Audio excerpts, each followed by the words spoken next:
So I heard this trend that's kind of been going around making rounds. It's been out before, it's made its rounds before.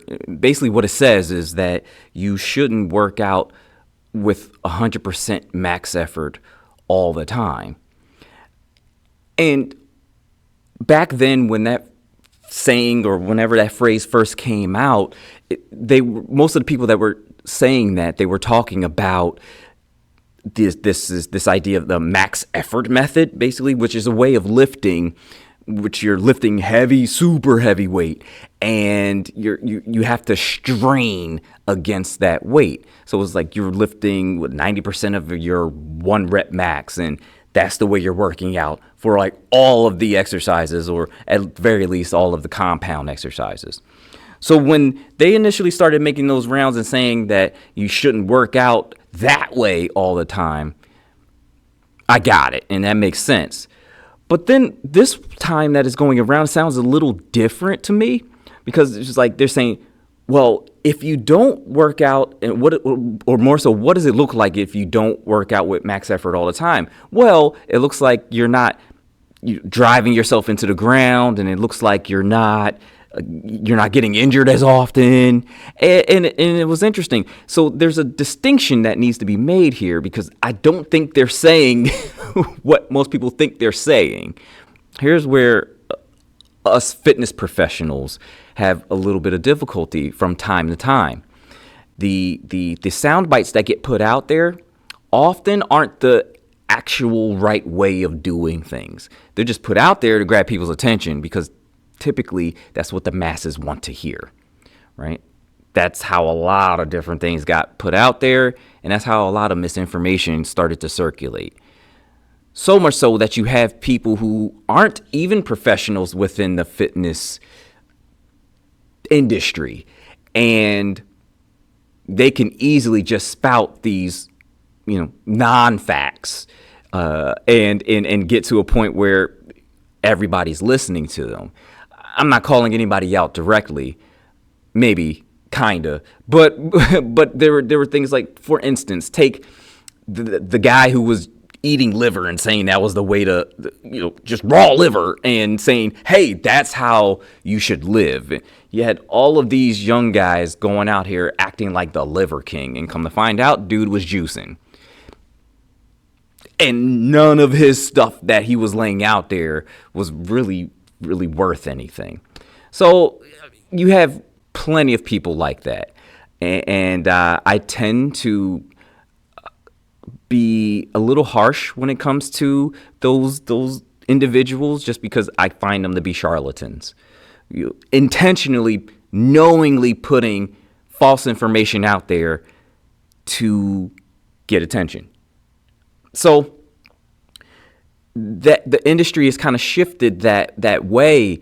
So whenever somebody says something that's actually worth things, where you have maybe an actual doctor saying certain things, or an actual trainer who's not just an influencer, who has trained more than 10,000 hours, when you have those people putting out good information, it often gets lost in the sauce. So I think this is potentially an instance in which there is nuance involved in this particular topic, but no one's listening for nuance. So the misinformation kind of takes over a little bit. Now, why do I say that? Because there's a big difference between effort and intensity. Effort is more along the lines of quantity, whereas intensity is more along the lines of quality. You do not want to work out at max intensity every single workout, but you for sure want to give 100% effort every single thing, every single workout. In fact, every single thing that you touch, every single thing that you think about, every single thing that you put your hands to, you want to give them 100% max effort. Right? So there's a big difference between, say, bike riding, and you're going on a 40-mile competitive bike ride compared to 40 miles on your Peloton. You're going to want to give max effort for both, 100% effort for both, but one is clearly more intense than the other, right? Same thing for like if you're going to do a competitive 5K compared to your morning jog. You're giving max effort, but the intensity is very different. The same thing that goes with lifting, right? 90% of your 1 rep max is an intensity measure, but it's very different than 30% of your 1 rep max. So if you're doing bench press, I would think that you would want to give 100% effort because you have weight hanging above you, whether it's 30% of your 1 rep max or 90% of your 1 rep max. You have some weight hanging above you that you have to put effort into moving. You want to give 100% effort. The intensity is what changes. So don't work out with max intensity every single time. But for sure, you want to work out with 100% effort.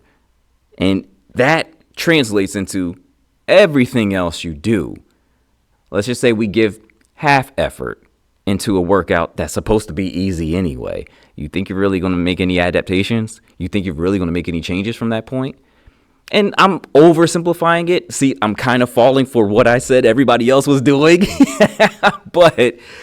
But the idea is if you take anything from this quick tip, put maximum effort into everything that you do. Workouts included. It's the intensity that you adjust. And to kind of shade that in a little bit more, I want you to give 100% effort, max effort, in all of your workouts, but also have in mind that you want to take what your body's giving you, right? So, for instance, and it's funny, I just had a conversation with one of my clients about that this morning, and what we were talking about was he basically asked me, where do I go to get the last few reps out? Like, where do I have to think? What do I have to think? And where do I have to go in order to eke out those last few reps of a particular set? And I explained to him that I just don't think that way. I take what my body gives me. I'm very much so in tune with my body. And so then I know, hey, look, if I get 5, I know and I'm supposed to give 10 in a particular set. I know I gave those 5 reps. I gave my all. Right? 100% effort.